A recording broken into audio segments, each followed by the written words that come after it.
সামাজিক যোগাযোগ মাধ্যমের সবচেয়ে বড় প্ল্যাটফর্ম ফেসবুক ও ইনস্টাগ্রাম এর মালিক প্রতিষ্ঠান মেটা সম্প্রতি তাদের ফ্যাক্ট চেকিং পদ্ধতিতে বড় ধরনের পরিবর্তন আনার ঘোষণা দিয়েছে।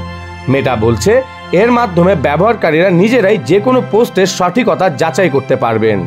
এর জন্য কমিউনিটি নোটস নামক নতুন এক সিস্টেম থাকবে, যার মাধ্যমে বিষয়টি নিষ্পত্তি করা হবে। এসব খবর জানতে সাবস্ক্রাইব করুন দ্য-রিপোর্ট.লাইভ। লাইক, কমেন্ট এবং শেয়ার করে সঙ্গে থাকুন। মেটার নিজস্ব ফ্যাক্ট চেকিং পদ্ধতিকে ঘিরে পক্ষে বিপক্ষে চলছে বিতর্ক। দেখা দিয়েছে নানা প্রশ্ন। বিশেষজ্ঞরা ও ফ্যাক্ট চেকিং সংস্থাগুলো এর বিপক্ষে যুক্তি তুলে ধরে বলছেন এর ফলে রাজনৈতিক ও আদর্শিক মতামত, ব্যবহারকারীদের স্বাধীনতা এবং প্ল্যাটফর্মের নিরাপত্তা হুমকির মুখে পড়বে। এমনকি এর ফলে হেট স্পিচ এবং মিথ্যা খবর আরও বেশি ছড়িয়ে পড়বে বলে অনেকের ধারণা। এদিকে মেটার সিইও মার্ক জুকারবার্গ বলছেন তৃতীয় পক্ষের ফ্যাক্ট চেকারদের নানাভাবে পক্ষপাত দুষ্ট। তারা এই নতুন পদ্ধতি চালু করছে যাতে তথ্য যাচাইয়ের জন্য ব্যবহারকারীকে আর অন্য কারো উপর নির্ভর করতে না হয়। প্রত্যেক ব্যবহারকারী যেন যে কোনো পোস্টের নির্ভরযোগ্যতা ও সত্যতা যাচাই করতে পারেন। এর মধ্য দিয়ে মানুষের মত প্রকাশের স্বাধীনতা আরও উন্মুক্ত হবে বলেও মনে করছে মেটা কর্তৃপক্ষ। যদিও ফ্যাক্ট চেকিং সংস্থা ফুল ফ্যাক্ট তাদের পেশার বিরুদ্ধে যে পক্ষপাতিত্বের অভিযোগ উঠেছে তা নাকচ করেছে।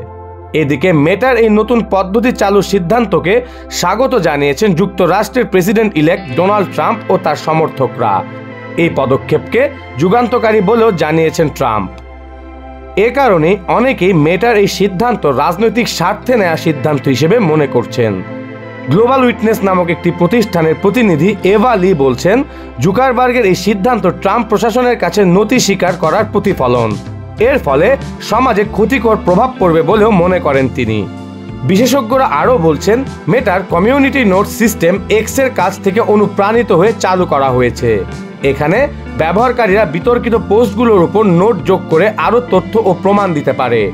এক্স প্ল্যাটফর্মে যে প্রক্রিয়া চলছে মেটা তাতে নিজেদের সিস্টেম কপি করেছে। অবশ্য মেটার এই পরিবর্তনের ফলে কন্টেন্ট সেন্সরশিপ কমবে বলে আশা করা হচ্ছে। তবে ফেসবুকের ফেসবুক কারাগার বা ভুলভাবে অ্যাকাউন্ট নিষিদ্ধ হওয়ার সংখ্যা কমবে কিনা তা দেখার বিষয়। মেটার নতুন সিদ্ধান্তে বলা হয়েছে তারা এখন ফেসবুক কারাগার থেকে নিষিদ্ধ হওয়া ব্যবহারকারীদের সংখ্যা কমাতে চায়।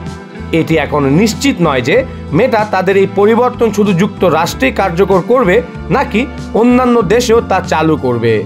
তবে ইউরোপ ও যুক্তরাজ্যে ফ্যাক্ট চেকিং পদ্ধতি আপাতত পরিবর্তন হচ্ছে না। মেটা জানিয়েছে যুক্তরাষ্ট্রে প্রথম এই সিস্টেম চালু করা হবে। ইউকে বা ইউরোপে আপাতত কোনো পরিবর্তন করার পরিকল্পনা নেই। শিহাবুদ্দিন চৌধুরী, দ্য-রিপোর্ট.লাইভ।